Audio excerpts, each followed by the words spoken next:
Wairebo merupakan desa adat terpencil yang memukau mata dunia karena berjuta keunikan serta keindahan alamnya yang mengagumkan.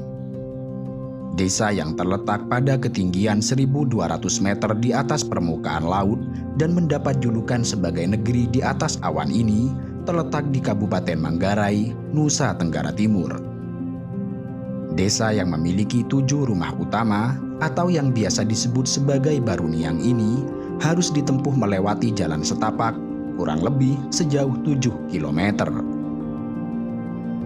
Baruniang ditinggali 6 keluarga, sedangkan rumah Gendang dihuni oleh 8 keluarga. Baruniang berbentuk kerucut dengan atap hampir menyentuh tanah. Bangunan ini terbuat dari bahan-bahan yang bersumber dari alam sekitarnya, dengan arsitektur khas yang masih terjaga dari zaman dahulu sampai saat ini.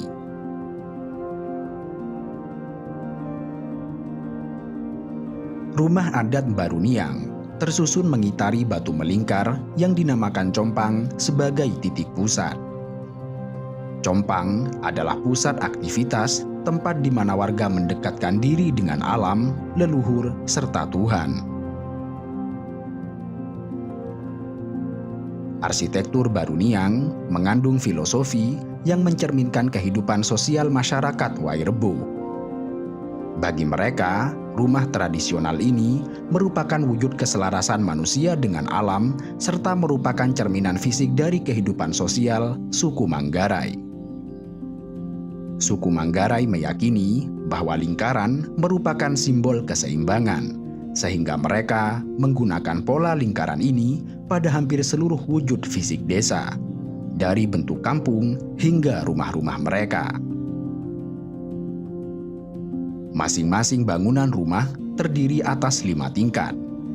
Tingkat dasar atau tingkat pertama adalah tempat tinggal anggota keluarga dan beraktivitas. Tingkat kedua adalah tempat untuk menyimpan makanan sehari-hari. Tingkat ketiga adalah tempat menyimpan benih, dan tingkat keempat merupakan tempat untuk menyimpan suku cadang makanan jangka panjang, dan tingkat kelima untuk menyimpan barang-barang untuk sesajen yang terbuat dari anyaman bambu. Untuk memenuhi kebutuhan air bersih, masyarakat Wairebo menggunakan mata air yang berasal dari pegunungan. Sumber mata air ini dinamakan sosor yang terbagi menjadi 2, yaitu sosor pria dan sosor wanita.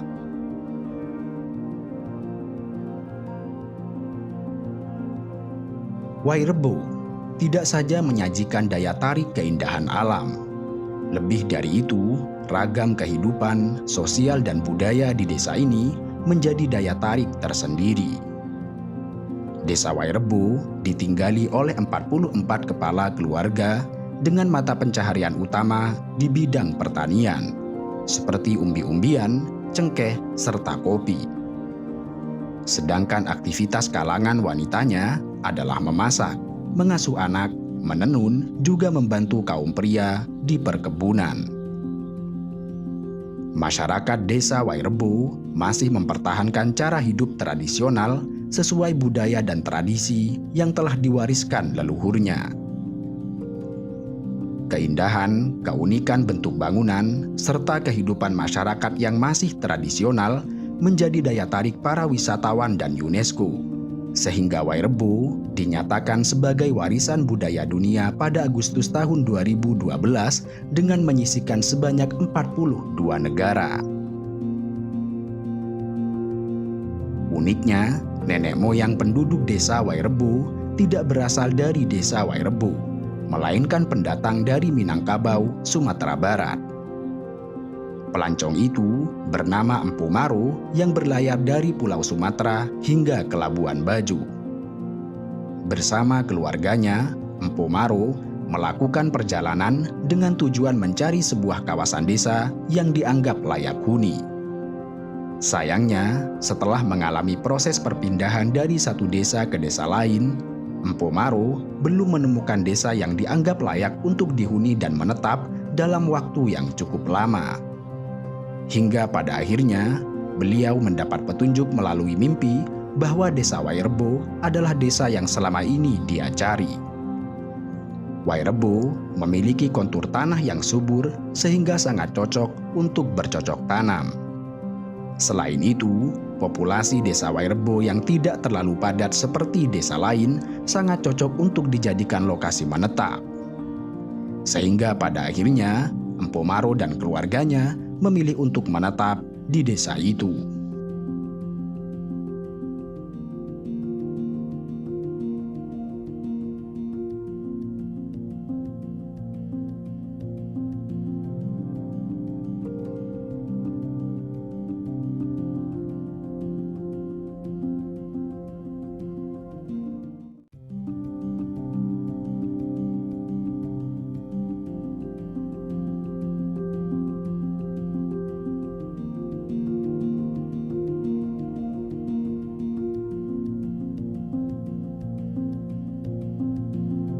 Muara Enggelam adalah desa tanpa daratan, tempat di mana rumah-rumah berdiri di atas air dengan pemandangan indah dan mengagumkan.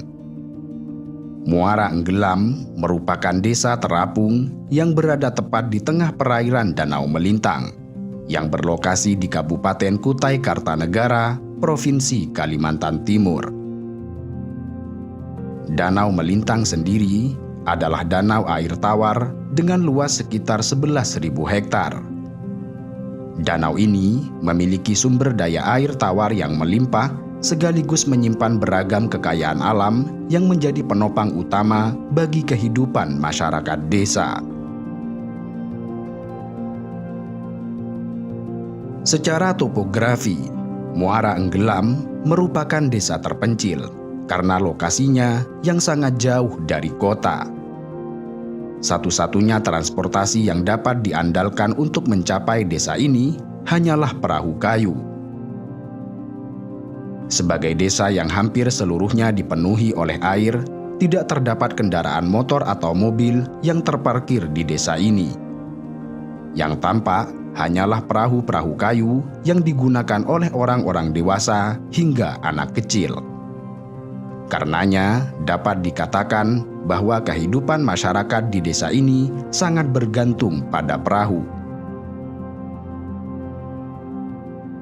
Seperti desa terapung pada umumnya, masyarakat desa Muara Enggelam tinggal di rumah-rumah apung atau juga sering disebut rumah rakit.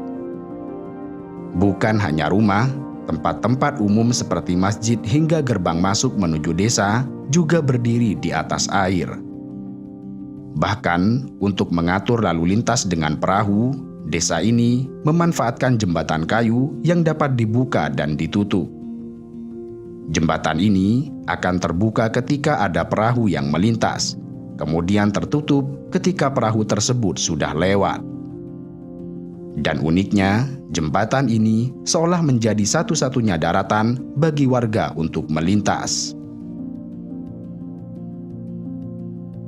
Pada tahun 2020, terdapat sekitar 747 warga dengan 178 kepala keluarga yang menetap di Muara Enggelam, di mana sebagian besar dari mereka berprofesi sebagai nelayan. Danau Melintang yang memiliki sumber daya melimpah dimanfaatkan oleh warga untuk menghasilkan beragam jenis ikan air tawar, seperti ikan baung, ikan jelawat, biawan, haruan, dan lain sebagainya. Budidaya ikan air tawar sangat mudah dilakukan di desa ini dan merupakan sumber pendapatan utama penduduk desa untuk tetap hidup di desa tanpa daratan ini. Hanya saja, mengingat kondisi wilayahnya yang berbeda dari pedesaan pada umumnya, terdapat beberapa hal yang menjadi tantangan bagi warga desa Muara Enggelam. Misalnya, adanya angin serta ombak yang dapat mengganggu akses bagi warga. Terkadang, angin puting beliung menjadi ancaman ganas bagi warga. Air danau yang pasang tinggi membuat angin dengan mudah menghantam rumah-rumah warga tanpa pelindung. Di sisi lain, saat musim kemarau panjang terjadi, sebagian danau melintang akan mengering yang kemudian ditumbuhi oleh gulma. Danau yang mengering akan sangat menyusahkan penduduk desa karena akan menghilangkan akses menuju desa. Sebab seperti telah dijelaskan bahwa penduduk desa ini mengandalkan perahu bermesin tunggal sebagai alat transportasi. Dan saat air mengering, maka alat tersebut tidak dapat lagi digunakan. Sementara ketika air pasang kembali, gulma akan tercabut dari tanah bersama akarnya dan hanyut terbawa arus danau. Gulma yang berkumpul membentuk seperti daratan yang kemudian terbawa arus dan mendorong rumah warga. Karena rumah warga mayoritas adalah rumah rakit yang diikat, maka tali penahan rumah bisa putus karena tidak kuat menahan ombak, angin, dan desakan dari gulma. Warga yang trauma dengan berbagai gangguan gulma dan angin puting beliung yang tidak hanya merobohkan dan menghancurkan atap rumah, tetapi juga menghanyutkan rumah rakit milik warga, akhirnya berencana membangun penahan angin serta pemecah ombak, sekaligus menahan tumpukan gulma yang larut terbawa arus danau. Dengan bangunan ini, mereka berharap peristiwa serupa tidak akan terjadi lagi. Mereka membangun tanggul pemecah ombak dengan tinggi 12 meter. Pembangunan dimulai dengan memanfaatkan dana awal dari anggaran Dinas Perhubungan Kutai Kartanegara. Tanggul pertama yang dibangun memiliki panjang sekitar 40 meter. Dan beberapa tahun kemudian, pembangunan tahap kedua melalui dana APBD menghasilkan tanggul dengan bentang lebih panjang hingga lebih 100 meter, dengan bentuk lurus dan lebih melengkung seolah memeluk desa. Kemudian, pada pembangunan tahap ketiga, penduduk berhasil menambah panjang tanggul hingga menjadi sekitar 300 meter. Pembangunan ini dilengkapi gerbang masuk di tengah-tengah yang memudahkan warga untuk masuk dan keluar dari desa. Bahkan uniknya, menjelang hari ulang tahun Republik Indonesia ke-74 silam, warga desa bersepakat untuk menghias pagar atau tanggul pemecah ombak, yang tanpa disangka-sangka, hiasan tersebut menjadi karya yang sangat indah. Mereka pun berinisiatif mendaftarkan tanggul atau pagar penahan ombak dan angin ini untuk ikut dalam Festival Gapura Cinta Negeri tingkat nasional. Dan tanpa diduga, mereka mampu bersaing dengan 1.793 gapura dari berbagai daerah dan menjadi salah satu pemenangnya. Saat ini, Muara Enggelam yang terisolasi mulai dikenal banyak orang. Dan melihat potensinya yang unik serta keindahan alam yang disajikan desa ini, Dinas Pariwisata Kalimantan Timur berencana mengembangkan desa ini lebih lanjut untuk menjadi salah satu destinasi wisata. Kelompok sadar wisata setempat telah dibentuk oleh masyarakat Muara Enggelam untuk memaksimalkan potensi desa ini, sehingga kelak Muara Enggelam yang terpencil dapat dinikmati oleh banyak wisatawan, baik domestik maupun mancanegara.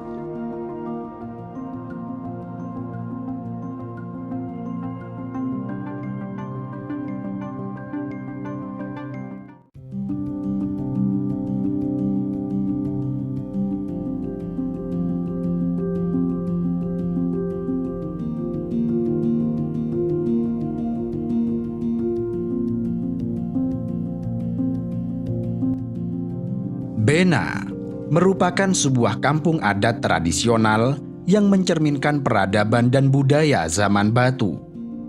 Kampung ini bagaikan sebuah kanvas waktu yang membeku, menyodorkan portal waktu, dan menceritakan kisah-kisah yang terjaga selama ribuan tahun dalam lipatan sejarah masyarakat megalitik. Kampung adat Bena terletak di Pulau Flores, Provinsi Nusa Tenggara Timur. Kampung ini dikenal karena memiliki keunikan arsitektur rumah adat serta penataan desa yang sangat khas, yang semua itu mencerminkan kebudayaan masyarakat megalitikum di masa lalu. Rumah-rumah di Kampung Bena dibangun dari bahan-bahan alami seperti kayu, bambu, serta atap dari ilalang. Kampung Bena menjadi rumah bagi 9 suku, yaitu suku Dizi, Dizi Azi, Wahto, Der Lalulewa, Deru Solamae, Ngada, Hopa, dan Ago. Pembeda suku-suku ini dapat dilihat dari tanah yang berjumlah 9 tingkat, di mana masing-masing dari suku tersebut menghuni satu undakan.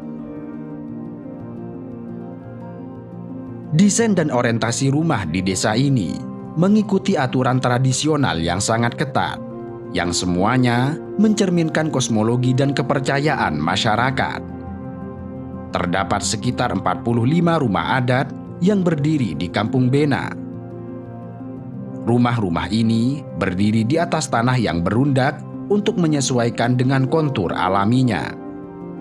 Arsitekturnya dibuat sederhana, dengan hanya menyajikan satu pintu gerbang yang digunakan untuk masuk dan keluar. Rumah-rumah ini dibentuk dengan bangunan panggung runcing untuk menghindari kelembaban tanah dan serangan hewan. Atapnya yang tinggi dan meruncing tidak hanya berfungsi sebagai pelindung dari hujan dan panas matahari, namun juga memiliki nilai simbolis dalam kepercayaan masyarakat lokal. Desain ini mencerminkan keseimbangan antara manusia, alam, serta kepercayaan spiritual mereka. Salah dua bangunan yang sangat penting di Kampung Bena adalah Baga dan Ngadu. Baga merupakan rumah beratap rumbia yang menjadi simbol leluhur nenek moyang wanita. Sedangkan Ngadu adalah simbol leluhur laki-laki dengan bangunan bertiang tunggal dan beratap rumbia. Kedua bangunan ini berada di halaman tempat upacara adat yang ditujukan untuk berkomunikasi dengan leluhur. Di samping itu, penataan rumah di Kampung Bena diatur mengitari area terbuka, yang di tengahnya terdapat beberapa formasi batu dan megalit yang memiliki nilai sejarah dan ritual yang mendalam bagi masyarakat. Batu-batu ini digunakan dalam beragam upacara adat yang masih dipraktikkan hingga saat ini. Bahkan, batu-batu ini juga dianggap sebagai sarana untuk berkomunikasi dengan para leluhur serta alam semesta. Memang, salah satu ciri khas Kampung Bena adalah kepercayaan terhadap leluhur. Hingga saat ini, masyarakat meyakini bahwa leluhur masih berkomunikasi dengan mereka. Kepercayaan masyarakat Kampung Bena merupakan perpaduan unik antara animisme, dinamisme, serta elemen-elemen kepercayaan tradisional lainnya yang telah mengalami penyatuan dengan agama-agama yang datang belakangan seperti agama Kristen. Meskipun banyak warga Kampung Bena telah menganut agama Kristen, tetapi di sisi lain, mereka tetap mempertahankan praktik dan kepercayaan tradisional yang telah diwariskan dari generasi ke generasi yang diperkirakan telah berusia 1.200 tahun. Artinya, sampai saat ini, penduduk Kampung Bena masih memiliki kepercayaan kuat pada pemujaan leluhur, di mana leluhur dipercaya sebagai penghubung antara dunia fisik serta spiritual. Leluhur dianggap memiliki pengaruh besar bagi keberuntungan, kesehatan, serta kesuburan. Karena itu, mereka sering mengadakan upacara adat dan ritual untuk menghormati dan memohon berkah dari para leluhur. Selain itu, kepercayaan terhadap kekuatan alam dan entitas spiritual lainnya juga masih tampak menonjol. Masyarakat percaya bahwa alam semesta dihuni oleh berbagai roh dan kekuatan gaib yang dapat mempengaruhi kehidupan mereka. Mereka menganggap bahwa upaya untuk hidup harmonis dengan alam dan kekuatan-kekuatan ini merupakan bagian penting dari kehidupan sehari-hari. Itulah sebabnya upacara adat menjadi sesuatu yang sangat penting dan seringkali dikaitkan dengan siklus kehidupan, panen, serta peristiwa penting lainnya dalam komunitas. Upacara-upacara ini merupakan manifestasi dari kepercayaan masyarakat, di mana doa, tawaran, dan ritual dilakukan untuk memperoleh perlindungan, berkah dan bimbingan dari leluhur, serta kekuatan spiritual. Kampung Bena juga dikenal dengan kerajinan tenun ikat yang memiliki motif dan warna khas. Tenun ikat merupakan bagian penting dari warisan budaya Bena dengan teknik pembuatan yang diwariskan dari generasi ke generasi. Motif pada tenun seringkali menggambarkan tentang alam, motif, atau simbol-simbol yang memiliki makna khusus dalam kepercayaan masyarakat setempat. Bagi mereka, kain tenun ikat tidak hanya dianggap sebagai pakaian sehari-hari, tetapi juga memiliki nilai budaya yang mendalam yang sering digunakan dalam upacara adat sebagai simbol status sosial serta identitas etnik. Itulah sebabnya, para wanita yang tinggal di Kampung Bena diwajibkan untuk memiliki keahlian menenun.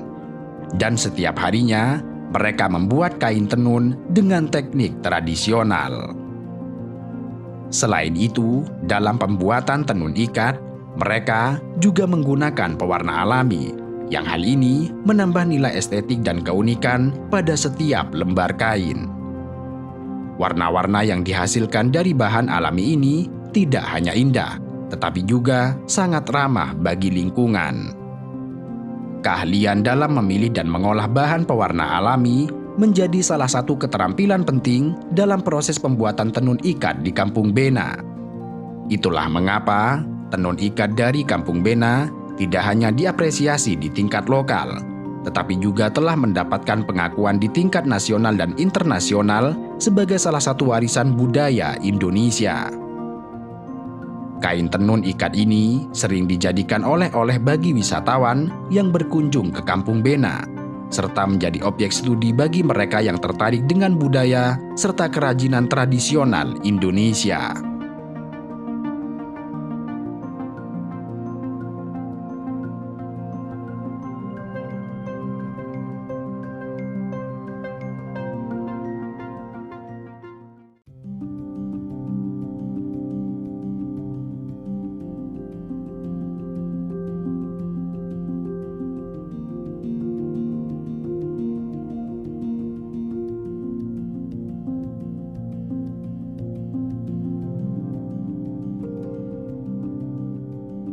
Ada banyak hal yang menarik tentang Bali. Panorama alam, budaya, tradisi, dan spiritual adalah kekayaan yang terus diwariskan dari generasi ke generasi, di mana pesonanya selalu berhasil membuat betah wisatawan untuk mengunjunginya berulang kali. Tetapi, lebih dari sekedar keindahan alam serta aneka ragam budaya dan tradisinya, Bali juga memiliki keunikan lain. Salah satunya adalah Desa Bengkala yang dikenal sebagai Desa Bisu Tuli. Secara administrasi, desa ini berada di Kecamatan Kubu Tambahan, Kabupaten Buleleng, Bali Utara. Menurut catatan yang berbentuk 6 lempengan dari tembaga zaman pemerintahan Paduka Sri Maharaja Haji Jayapangus Arkajajihna, pada masa itu, desa ini disebut dengan Bengkala, tetapi terkadang juga disebut dengan Bangkala. Prasasti tersebut berangka tahun Saka 1103 dan ditemukan pada tahun 1971. Desa Bengkala merupakan sebuah desa yang istimewa karena memiliki komunitas tuli bisu yang cukup besar. Sekitar 2% dari jumlah keseluruhan penduduk desa ini lahir dalam keadaan kolok yang berarti bisu tuli dalam bahasa Bali. Karena itu, dalam bahasa setempat, desa ini juga sering disebut sebagai desa kolok. Banyaknya warga yang berkomunikasi dengan bahasa isyarat membuat warga lainnya di desa ini juga mempelajari bahasa isyarat agar bisa berkomunikasi dengan warga tunarungu. Desa Bengkala memiliki sekolah luar biasa yang khusus mengajarkan bahasa isyarat yang digunakan penduduk desa.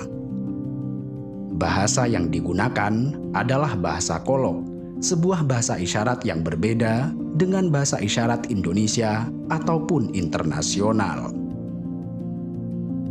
Kendati demikian, pembelajaran tentang bahasa kolok ini terbuka bagi siapa saja yang ingin mempelajarinya tanpa ada batasan usia.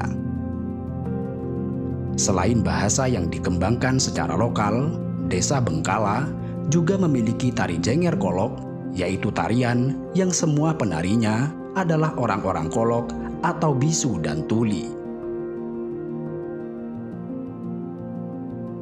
Desa Bengkala sering dijadikan objek penelitian.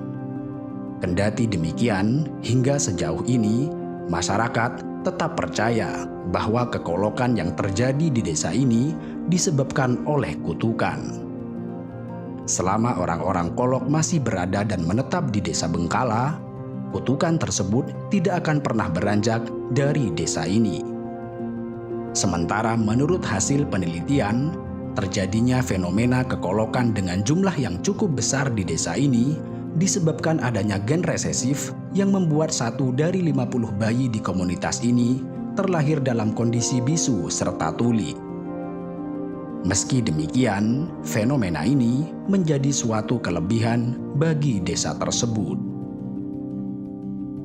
Warga Kolok di Desa Bengkala mendapat perlakuan yang istimewa. Mereka tidak pernah mendapatkan perlakuan diskriminatif. Posisi mereka justru dianggap sejajar dengan warga lain yang memiliki fisik normal. Warga penyandang tunarungu itu diberikan kebebasan untuk tidak ikut gotong royong hingga kewajiban memberikan iuran untuk mendukung upacara keagamaan. Meski demikian, mereka tidak mau berdiam diri. Penderita gagu tuli itu tetap berusaha menempatkan diri mereka seperti warga normal pada umumnya.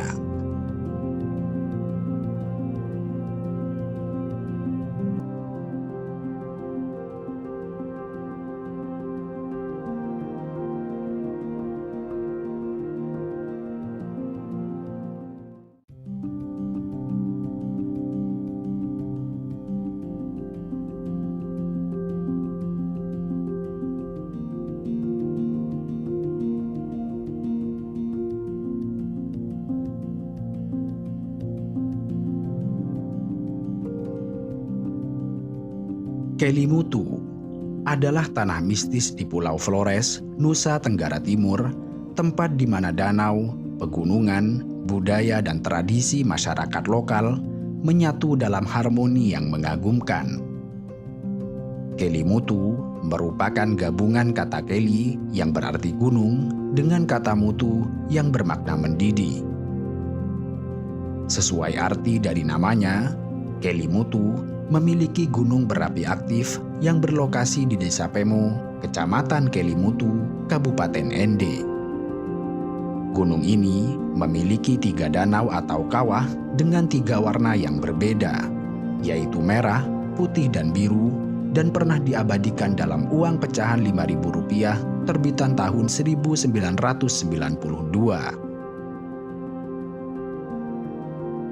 Danau yang berada di ketinggian sekitar 1.639 meter di atas permukaan laut ini menyuguhkan panorama alam yang sangat mengagumkan. Danau Kelimutu memiliki luas kurang lebih 1 juta meter persegi dengan volume air mencapai 1.292 juta meter kubik, dengan ketinggian dinding danau antara 100 hingga 200 meter. Dinding danau Gunung Kelimutu tergolong terjal dan curam karena memiliki kemiringan antara 60 sampai 70 derajat. Di kawasan sekitar Kelimutu terdapat 21 kampung adat. 1 di antaranya adalah Kampung Adat Wologai yang berusia sekitar 800 tahun. Untuk menjangkau kampung adat ini, dibutuhkan sekitar 30 menit perjalanan dengan kendaraan roda 2 atau roda 4 dari puncak Gunung Kelimutu. Masyarakat lokal percaya bahwa setiap warna pada Danau Kelimutu memiliki makna yang berbeda dan memiliki kekuatan alam yang sangat dahsyat. Danau atau Tiwu Kelimutu dibagi atas 3 bagian, sesuai dengan warna yang terdapat di dalam danau. Danau berwarna biru merupakan tempat berkumpulnya jiwa muda-mudi yang telah meninggal. Danau berwarna merah merupakan tempat berkumpulnya jiwa-jiwa orang yang telah meninggal yang semasa hidup selalu melakukan kejahatan. Sedangkan danau berwarna putih adalah tempat berkumpulnya jiwa-jiwa orang tua yang telah meninggal.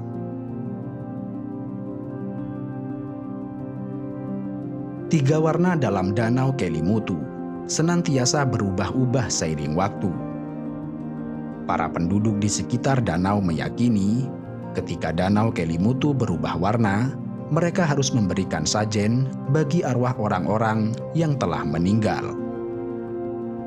Dahulu, tiga danau kebanggaan warga Ende itu masing-masing memancarkan warna yang berbeda, yaitu merah, putih, serta biru. Namun saat ini, ketiganya menjadi satu warna, yaitu hijau muda. Perubahan ini selalu membuat masyarakat lokal menjadi resah. Bagi mereka, perubahan warna tersebut adalah pertanda terjadinya bencana besar. Salah seorang warga desa Walowara mengisahkan bahwa pada akhir 1964 pernah terjadi perubahan warna seperti saat ini, di mana 1 tahun kemudian malapetaka besar menimpa bangsa Indonesia dengan adanya kemelut Partai Komunis Indonesia. Dan setelah kemelut tersebut, warna air Danau Kelimutu kembali normal. Peristiwa yang serupa juga terjadi pada tahun 1992 silam.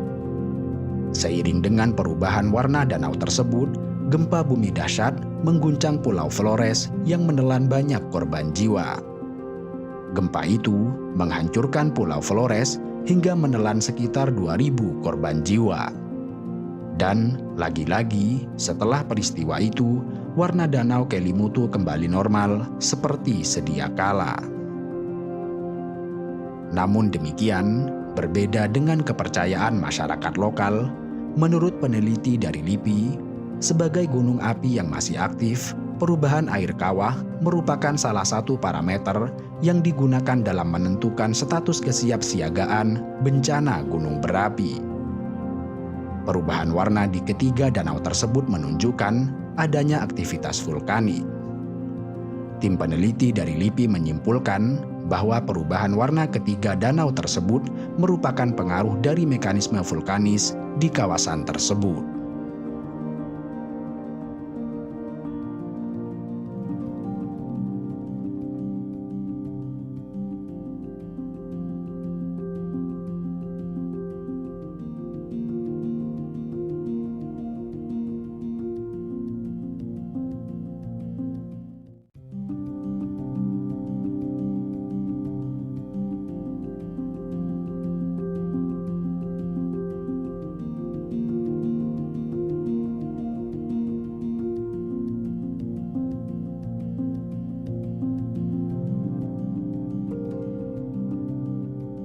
Mentawai merupakan salah satu kabupaten berbentuk kepulauan yang terletak di Provinsi Sumatera Barat.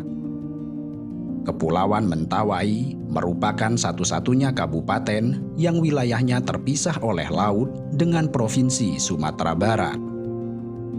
Kepulauan ini terdiri atas 4 pulau utama yang berpenghuni, yaitu Siberut, Sipora, Pagai Utara, dan Pagai Selatan, yang dihuni oleh mayoritas masyarakat suku Mentawai dan sebagian kecil masyarakat Minangkabau.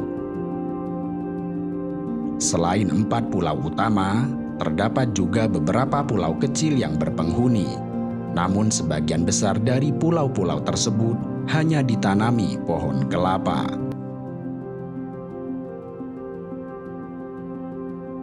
Kepulauan Mentawai yang terletak memanjang di lepas pantai barat Pulau Sumatera dan dikelilingi oleh perairan Samudra Hindia di semua sisi, merupakan bagian dari serangkaian pulau non-vulkanik, di mana gugus kepulauan ini merupakan puncak-puncak dari beberapa pegunungan bawah laut. Kepulauan Mentawai dikenal dengan pesona bawah lautnya yang indah dan memukau, sehingga kepulauan ini disebut sebagai surganya para penyelam. Selain pesona alam bawah laut, Mentawai juga dikenal memiliki pesona ombak yang menjadi incaran para peselancar. Posisi pantai yang langsung menghadap Samudra Hindia membuat kepulauan ini memiliki ombak besar yang konsisten. Di luar keindahan alam yang memukau, sejatinya masyarakat suku Mentawai adalah daya tarik tersendiri. Mereka dikenal memiliki kebudayaan yang sangat kuat, sehingga sampai hari ini kebudayaan mereka masih tetap terjaga dengan baik dan tidak terpengaruh arus modernisasi. Mereka adalah penghuni asli Kepulauan Mentawai, salah satu suku tertua di Indonesia, di mana nenek moyangnya telah menempati kepulauan ini sejak 500 tahun sebelum Masehi. Salah satu tradisi mereka yang paling khas adalah penggunaan tato di sekujur tubuh yang disebut sebagai tato tertua di dunia. Tato Mentawai yang dinobatkan sebagai seni lukis tato tertua di dunia sudah ada sejak tahun 1500 sebelum Masehi, atau lebih tua daripada tato Mesir yang baru muncul pada tahun 1300 sebelum Masehi.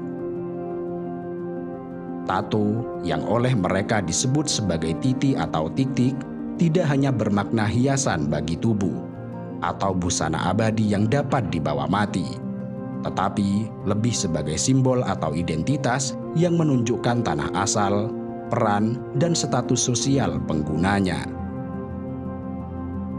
Lebih dari itu, bagi suku Mentawai, tato merupakan salah satu ritual adat yang sangat sakral dan menjadi sesuatu yang dijunjung tinggi dalam lingkungan mereka.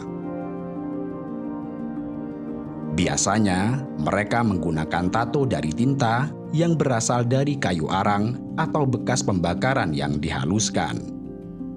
Sementara jarum yang digunakan berasal dari duri tanaman yang ditusukkan kepada lapisan kulit untuk membentuk beragam motif. Sementara itu, orang yang membuat tato disebut sebagai sipatiti, yang nantinya akan dibayar dengan seekor babi.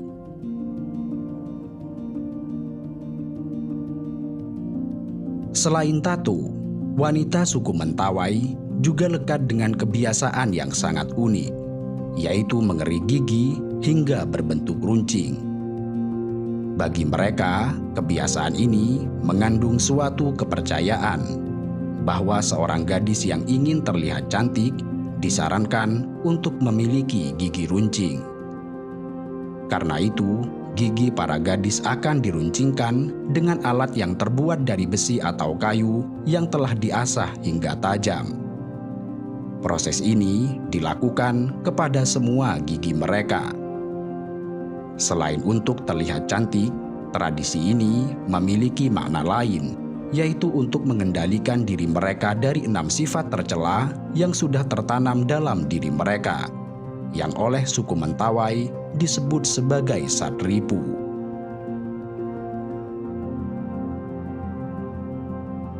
Suku Mentawai hidup secara berkelompok menurut suku masing-masing, di mana setiap suku mendiami dan memiliki satu desa atau kampung tertentu. Biasanya, perkampungan mereka didirikan di sepanjang aliran sungai. Mereka menempati sebuah rumah yang menyerupai bentuk rumah adat Sumatera Barat. Terdapat 3 jenis rumah yang biasa dipakai suku Mentawai.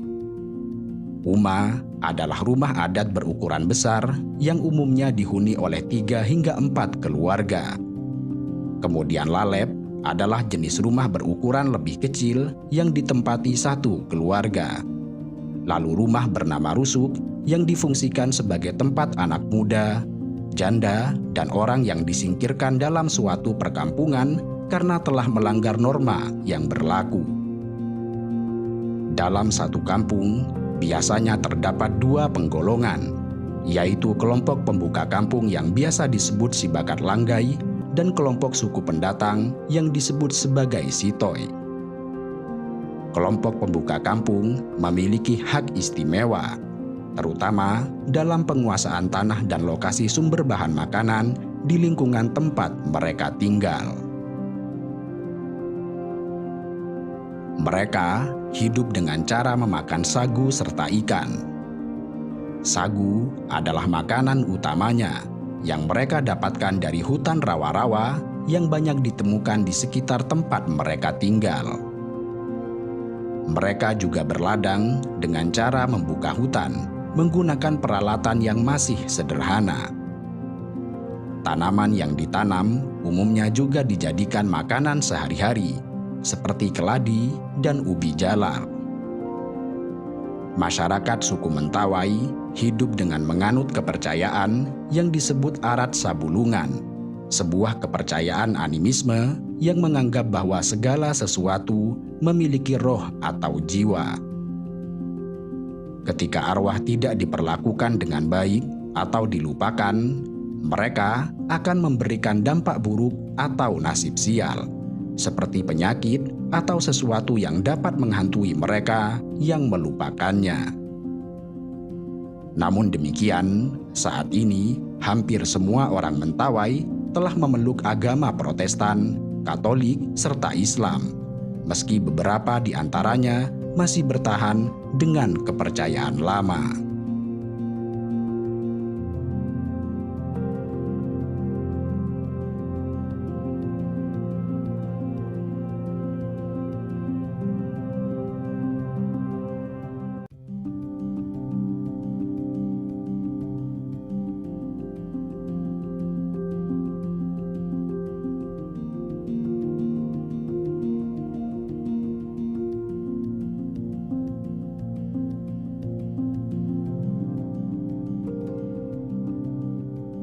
Miangas merupakan pulau terluar di ujung utara Indonesia dan berbatasan langsung dengan Filipina.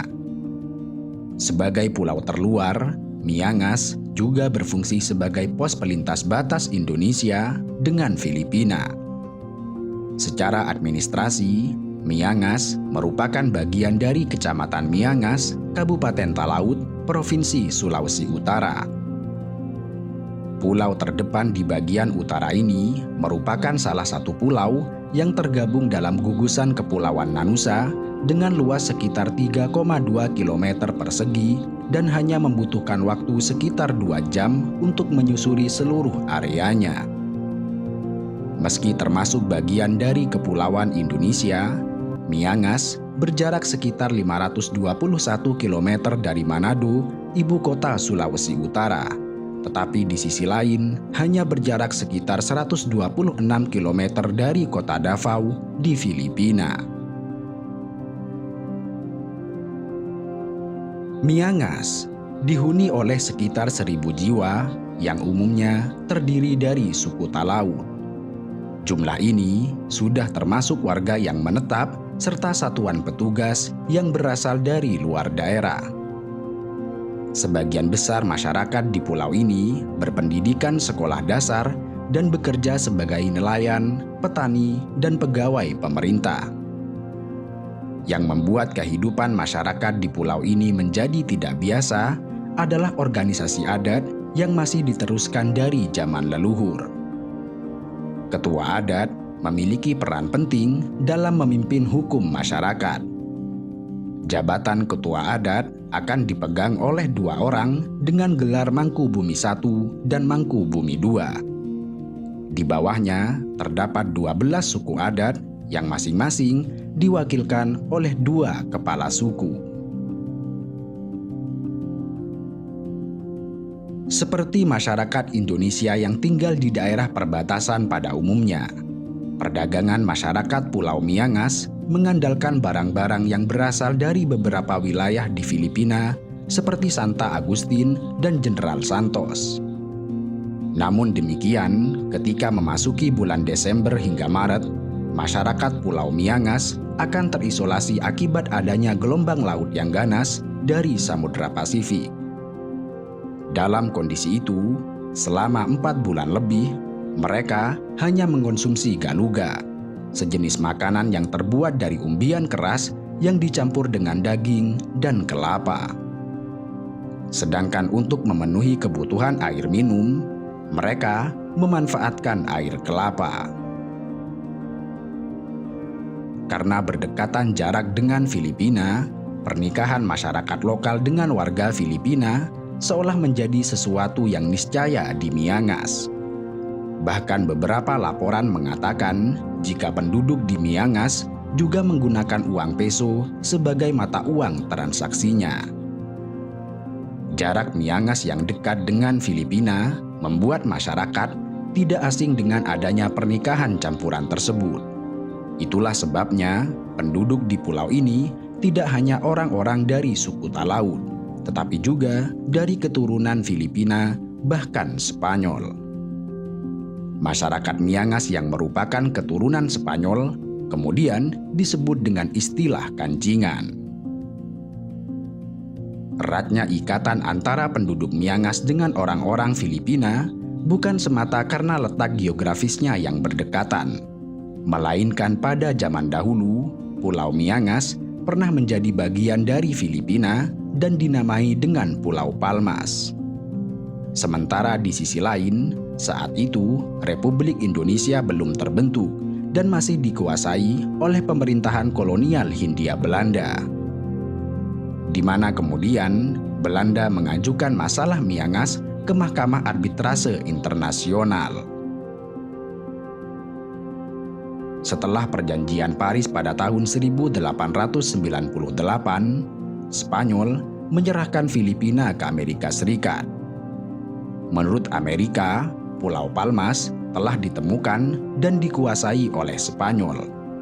Namun demikian, menurut pihak Belanda yang menguasai Kepulauan Nusantara, tidak ada bukti bahwa Spanyol pernah menguasai Pulau Miangas. Hingga kemudian, pada 4 April tahun 1928, diputuskan bahwa Miangas menjadi milik Hindia Belanda.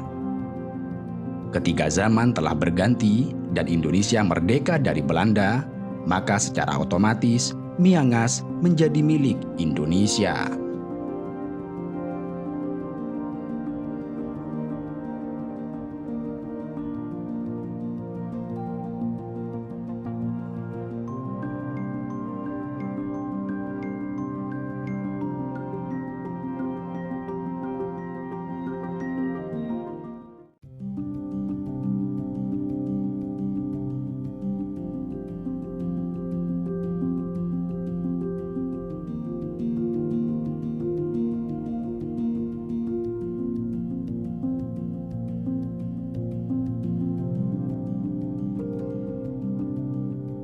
Nias adalah sebutan untuk pulau dan kepulauan yang terletak di bagian barat Pulau Sumatera, yang secara administratif berada di wilayah Provinsi Sumatera Utara.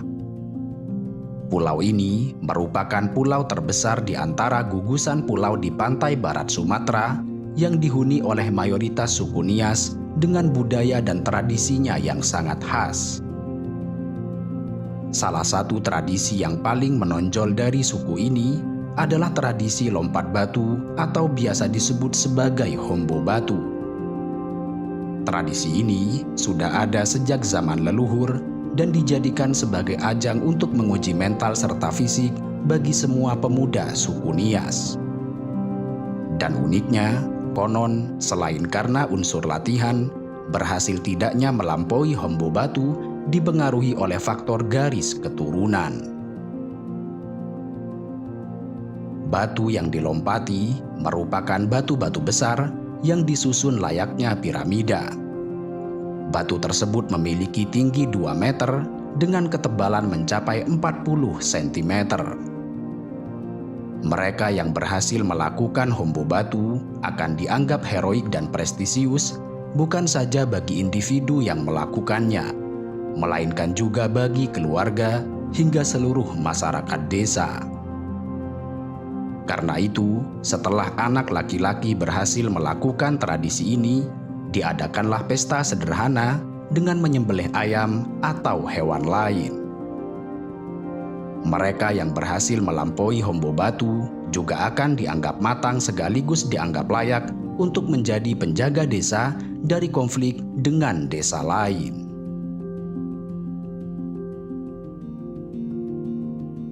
Meski Hombo Batu adalah bagian penting yang tidak dapat dipisahkan dari kebudayaan masyarakat suku Nias, pada kenyataannya tidak semua suku Nias melakukan tradisi ini.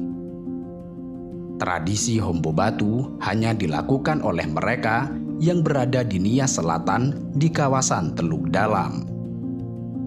Demikian ini karena disinyalir terdapat perbedaan budaya nenek moyang atau leluhur masyarakat suku Nias. Suku Nias menggambarkan bahwa tradisi ini berawal dari zaman lampau ketika ketangkasan melompat batu sangat dibutuhkan oleh mereka. Dahulu, setiap desa di wilayah Nias dipagar dan dibentengi oleh batu sebagai pertahanan. Karena itu, mereka membutuhkan keahlian tersebut guna melarikan diri atau memasuki desa musuh. Dalam bahasa lokal, Nias disebut sebagai Tanoniha. Sedangkan suku Nias menamakan diri mereka sendiri sebagai Ononiha yang berarti keturunan manusia. Mereka hidup dalam lingkungan adat dan kebudayaan yang sangat tinggi sekaligus hukum adat yang mengatur segala segi kehidupan, mulai dari kelahiran hingga kematian. Masyarakat Nias kuno hidup dalam budaya megalitik yang dibuktikan dengan peninggalan sejarah yang berupa ukiran batu-batu besar yang masih ditemukan di wilayah pedalaman pulau hingga saat ini. Bangunan-bangunan yang terdapat di Pulau Nias kebanyakan berasal dari kebudayaan megalitikum yang memiliki bentuk-bentuk praktik kebudayaan yang dicirikan oleh monumen dan batu besar. Situs megalitikum Boronadu menjadi salah satu situs megalitikum dengan usia ribuan tahun, di mana situs ini diyakini sebagai asal mula para leluhur suku Nias. Suku Nias menganut sistem kasta. Tingkat kasta yang paling tinggi dikenal dengan istilah Balugu. Untuk mencapai tingkatan ini, seseorang harus mampu melakukan pesta besar dengan mengundang ribuan orang dan menyembelih ribuan ekor ternak selama berhari-hari. Penduduk Pulau Nias dikenal sangat kental dengan budaya peperangan.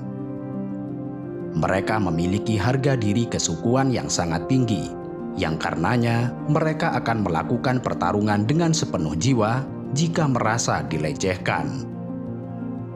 Di masa lalu, para marga atau desa di kawasan Pulau Nias kerap melakukan peperangan untuk mempertahankan wilayah dan juga kehormatan dari suatu desa atau marga. Selain untuk menjaga harga diri marga atau desa, budaya bertarung yang dilakukan suku Nias juga dimaksudkan untuk menjaga para warga. Di masa lalu, perbudakan kerap terjadi di kawasan Sumatera bagian utara. Orang-orang yang berasal dari kawasan Pulau Nias sering ditangkap yang kemudian dibawa menuju Aceh atau Padang untuk dijual. Karena itu, demi menjaga keberlangsungan hidup mereka, orang-orang di Pulau Nias melakukan perlawanan. Umumnya, mereka mendiami sebuah rumah yang disebut Omosebua. Omosebua merupakan rumah adat yang didirikan tanpa paku dan didesain khusus untuk melindungi mereka yang tinggal di dalamnya agar aman dari serangan lawan saat peperangan. Tiang-tiang kayu ulin besar membuat bangunan ini sangat kokoh dengan atap curam dengan ketinggian 16 meter. Selain melindungi penghuni rumah dari musuh, Omosebua juga tahan terhadap guncangan gempa lantaran fondasinya yang terdiri dari lempengan batu besar dan balok-balok besar diagonal.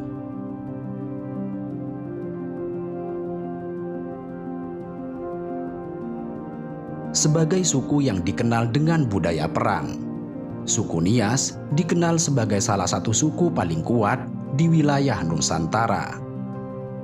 Karena itu, wilayah ini menjadi wilayah yang sulit ditaklukkan oleh Belanda. Meski memiliki wilayah dengan ukuran yang cukup kecil jika dibandingkan dengan wilayah lain di Indonesia, ketangguhan para penduduk di wilayah ini membuat Belanda kewalahan. Kawasan ini juga disebut sebagai neraka bagi Belanda karena kebudayaan bertarungnya yang mengagumkan sekaligus mengerikan. Bahkan selama ratusan tahun berada di pulau tersebut, Belanda baru mampu menaklukkan Pulau Nias pada tahun 1914.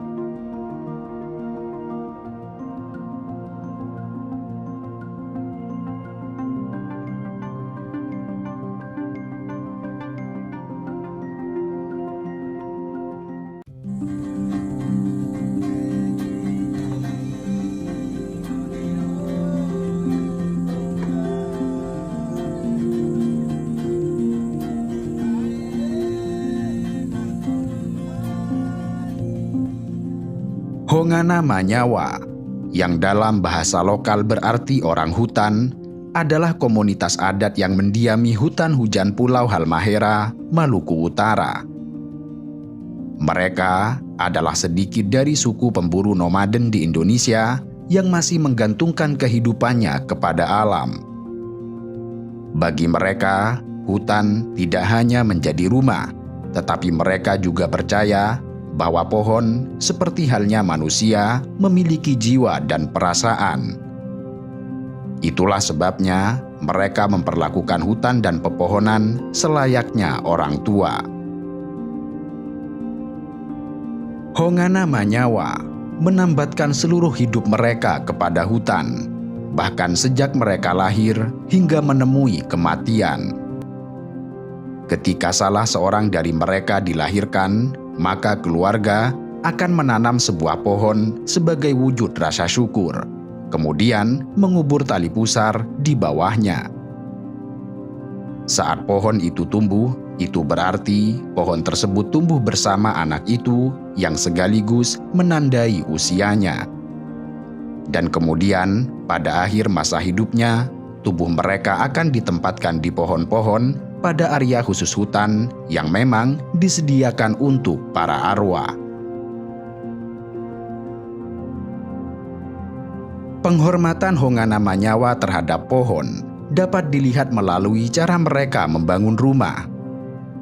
Alih-alih menebang pohon untuk membangun rumah, mereka justru membuat tempat tinggal dari cabang-cabang pohon dan dedaunan. Bagi mereka, menebang pohon untuk sekedar membangun rumah menjadi semacam perbuatan yang sangat nista. Karenanya, ketika harus menggunakan hasil hutan, mereka akan dan harus membuat ritual khusus untuk meminta izin dari tanaman, dan mereka meninggalkan persembahan sebagai bentuk penghormatan. Hongana Manyawa, atau juga disebut suku Tobelo Dalam, mencukupi kebutuhan mereka dengan berburu dan meramu. Sebagai kaum nomaden, mereka mendirikan rumah tenda pada salah satu bagian hutan sebelum akhirnya berpindah ke tempat lain. Mereka adalah penghuni sekaligus penjelajah hutan yang sangat cerdas yang memiliki banyak keahlian. Mereka berburu babi hutan, rusa, serta hewan lainnya tanpa mengganggu hubungannya dengan pepohonan. Selain itu, mereka memiliki pengetahuan tentang pengobatan yang dapat mengobati beragam penyakit dengan tanaman lokal.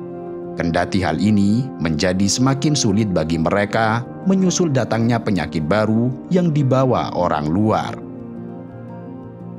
Seperti halnya suku-suku yang tidak tersentuh di seluruh dunia, kontak paksa telah menjadi bencana bagi Hongana Manyawa.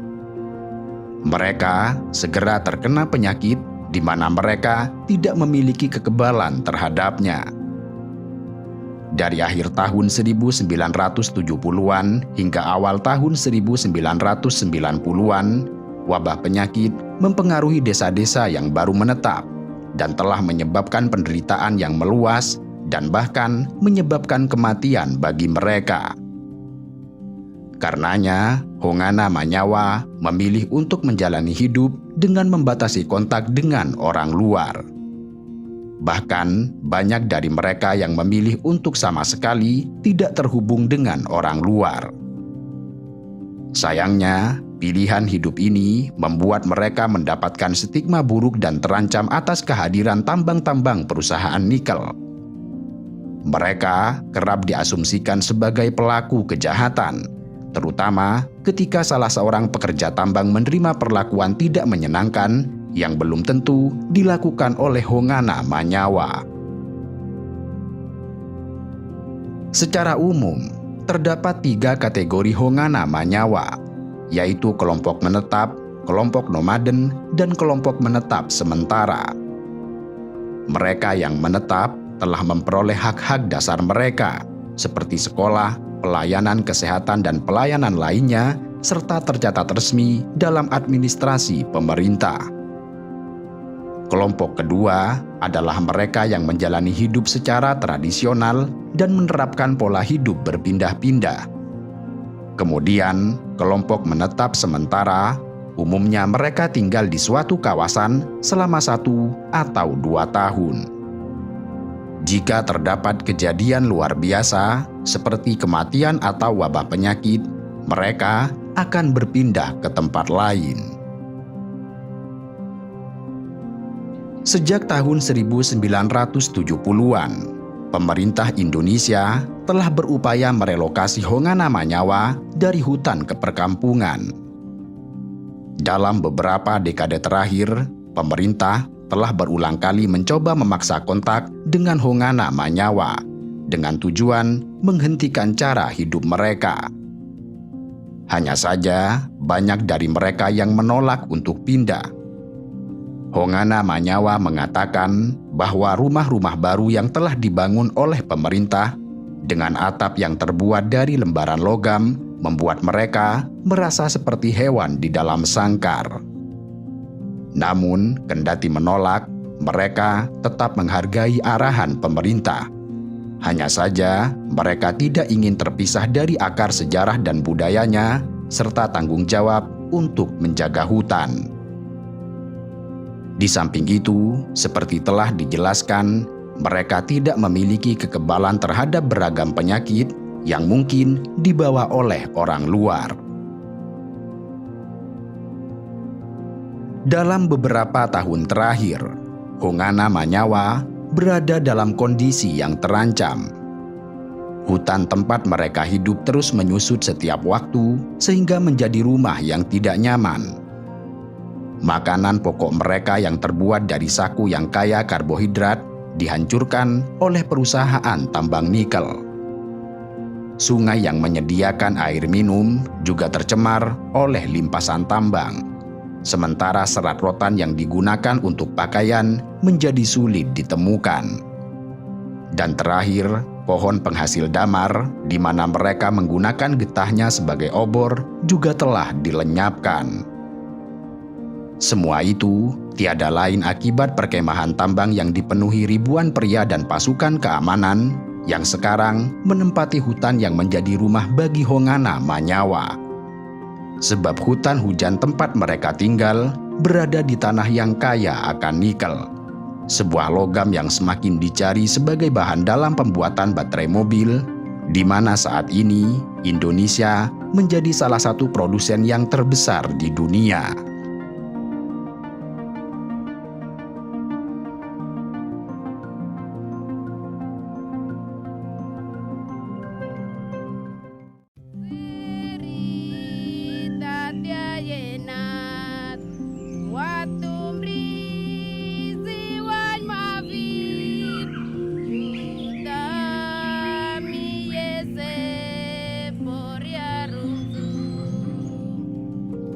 Papua merupakan provinsi terbesar dan terluas di Indonesia yang dikenal sebagai rumah bagi beragam suku bangsa. Diperkirakan jumlah suku yang mendiami wilayah ini berkisar 466 suku. Tetapi lebih dari itu, Wilayah ini juga dikenal sebagai laboratorium alam serta salah satu ujung tombak terakhir bagi keragaman hayati. Papua menjadi salah satu dari 5 pulau terbesar di dunia. Luas wilayahnya sangat mendukung bagi tumbuhnya hutan rimba tropis tua terluas yang masih bertahan di kawasan Asia Pasifik. Wilayah Papua meliputi lebih dari sepertiga hutan alam yang tersisa di Indonesia. Dengan luas hutan sekitar 33 juta hektar, Papua menjadi salah satu pulau yang memiliki hutan hujan tropis terluas dibandingkan daerah lain di Indonesia, termasuk Sumatera serta Kalimantan. Sebagian besar wilayah Papua ditutupi oleh hutan alam, lahan gambut, juga ekosistem lain yang merupakan lahan pertahanan terakhir. Menurut ilmuwan, wilayah ini merupakan rumah bagi banyak spesies yang belum terdaftar. Karena itu, di antara lebih dari 17.000 pulau, tanah Papua berkontribusi sebagai rumah bagi biodiversitas. Bumi Papua diberkahi dengan keragaman hayati yang melimpah dan meliputi berbagai tipe ekosistem, mulai dari terumbu karang, daerah estuari, rawa, danau, sabana, dataran rendah, hingga dataran tinggi. Keragaman hayati di Papua adalah setengah dari jumlah total keragaman hayati Indonesia, terutama flora dan fauna endemis yang hanya dapat ditemukan di Papua dan tidak dapat dijumpai di tempat lain di dunia. Papua memiliki 16% keragaman tumbuhan lebih banyak dibandingkan Madagaskar, di mana sebelumnya Madagaskar disebut sebagai pusat keragaman hayati dengan 11.488 spesies.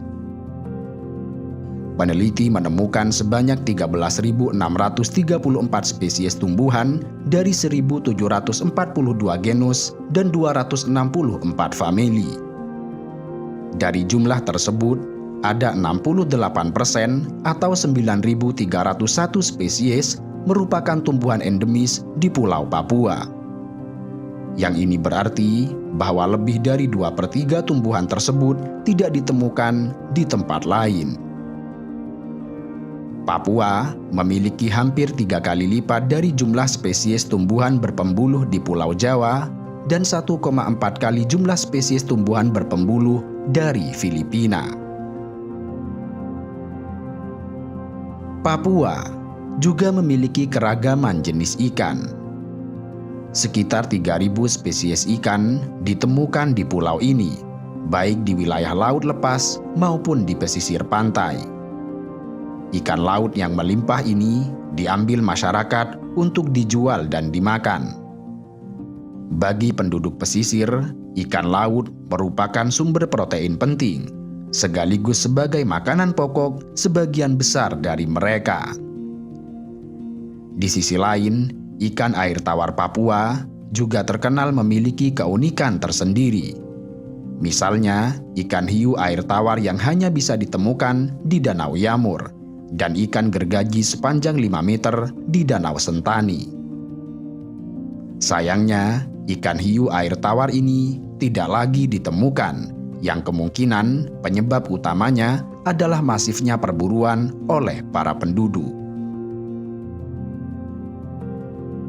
Papua juga dikenal sebagai rumah bagi beragam jenis burung, terutama burung cendrawasih yang dijuluki sebagai burung surga. Burung cendrawasih menjadi salah satu simbol kekayaan dan keunikan fauna di Papua sejak ribuan tahun yang lalu. Diperkirakan terdapat sekitar 30 jenis cendrawasih yang ada di Indonesia, yang mana 28 jenis diantaranya dapat ditemukan di Papua. Terdapat alasan khusus mengapa cendrawasih mendapat julukan sebagai burung surga. Burung ini memiliki bulu indah dan menawan, terutama pada bejantan. Mereka memiliki bulu berwarna cerah sehingga tampak indah jika dilihat dari dekat.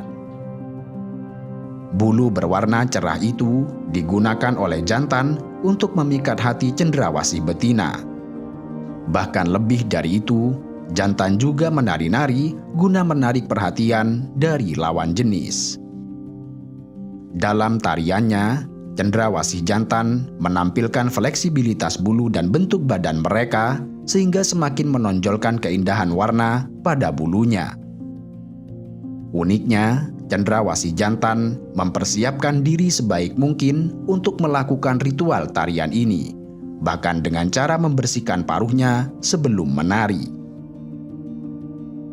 Salah satu jenis cendrawasih paling unik dan paling terkenal di Papua adalah cendrawasih kera. Cendrawasih jenis ini dapat mengembangkan bulu hitamnya layaknya jubah. Mereka memamerkan bulu-bulunya yang berwarna biru menyala. Mereka mengajak kawin betina dengan cara melompat-lompat semacam gerakan tarian yang tampak indah. Kendati Papua merupakan salah satu ujung tombak terakhir keragaman hayati di Indonesia, nyatanya rumah mega biodiversitas ini tidak lepas dari beragam tantangan dan ancaman, seperti pembangunan infrastruktur, perluasan kawasan perkebunan, pertambangan, penebangan hutan, perburuan satwa liar, dan minimnya pemahaman masyarakat. Salah satu tantangan terbesarnya adalah hilangnya hutan di Papua yang telah meningkat dalam beberapa tahun terakhir. Lonjakan angka penebangan hutan, pertambangan dan pembukaan perkebunan sawit serta perkebunan lain dalam satu dekade ini terus mengalami peningkatan. Terdapat lebih dari 11.500 km persegi hutan primer hilang di antara tahun 2012 dan 2019. Dalam kurun waktu antara 2009 hingga 2016, angka deforestasi di tanah Papua mencapai 170.484,32 hektar per tahun. Hutan Papua yang menjadi tempat hidup orang Papua menjadi hilang dengan perlahan. Fenomena perubahan iklim juga merupakan suatu ancaman yang serius bagi keberlangsungan hidup keberagaman hayati di Papua. Dengan naiknya suhu global rata-rata permukaan bumi sebesar 1,5 hingga 2,5 derajat Celcius, maka risiko kepunahan tumbuhan dan hewan akan meningkat menjadi sebesar 20 hingga 30%. Kondisi ini menyebabkan keragaman hayati semakin merosot, baik pada tingkat ekosistem, spesies, maupun genetik.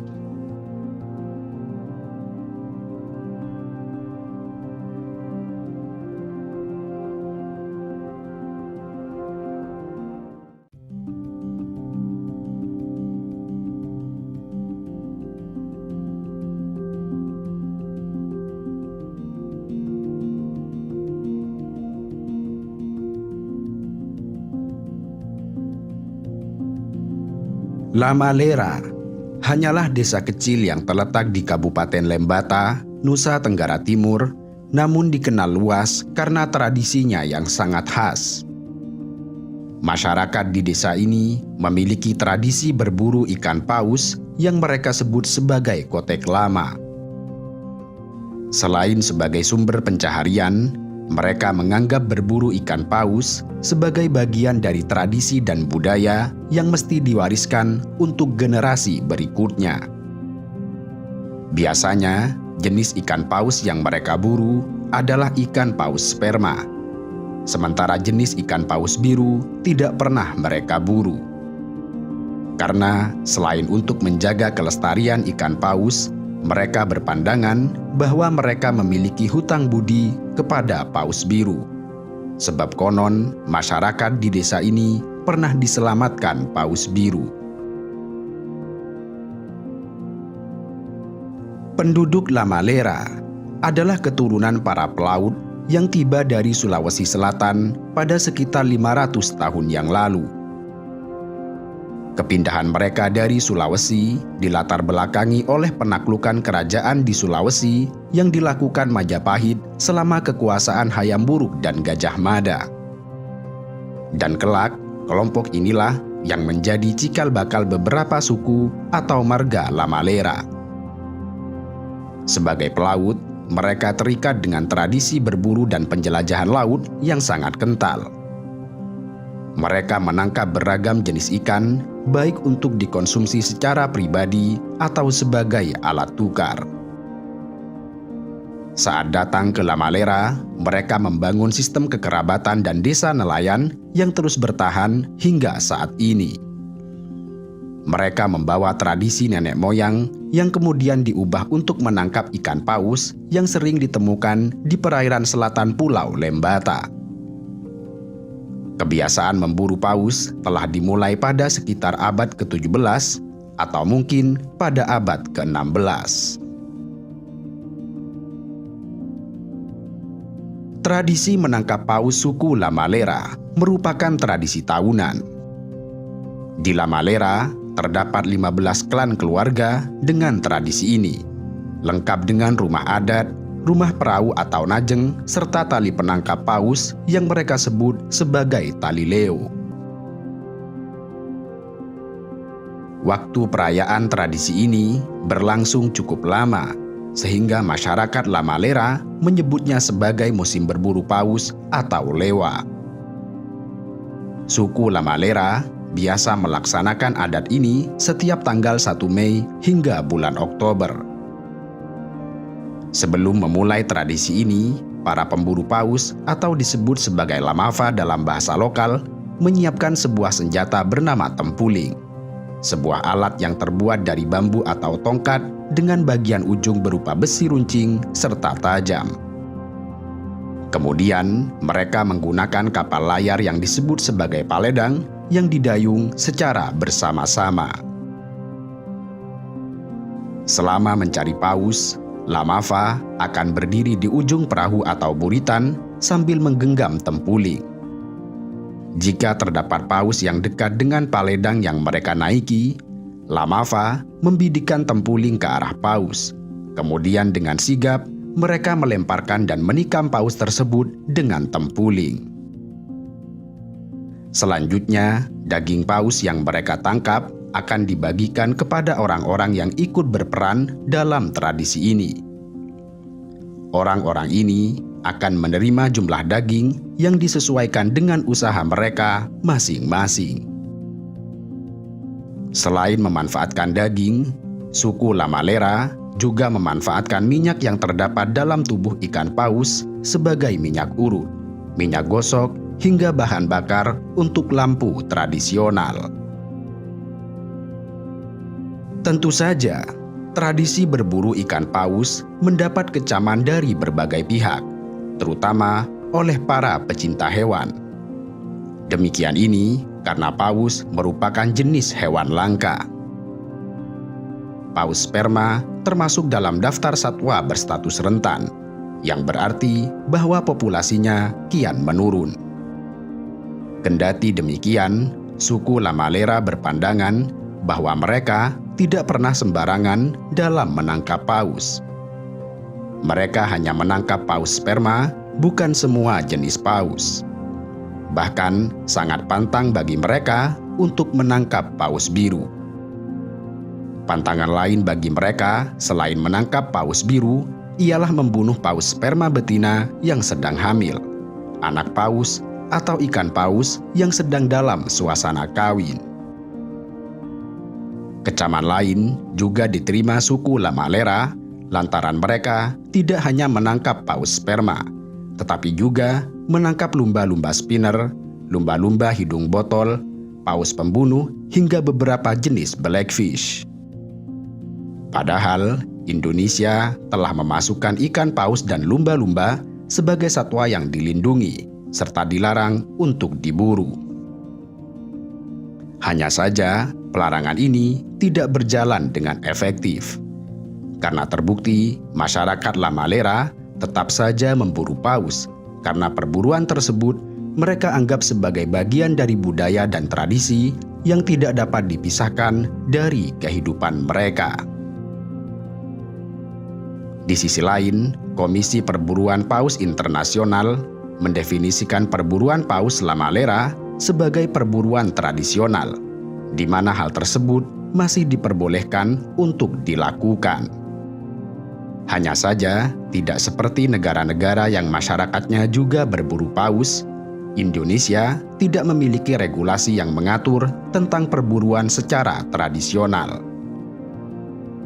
Sebagai perbandingan, masyarakat Greenland, Siberia, Alaska, Kanada, serta Kepulauan Faroe memiliki tradisi berburu paus secara tradisional yang bertujuan untuk dikonsumsi pribadi.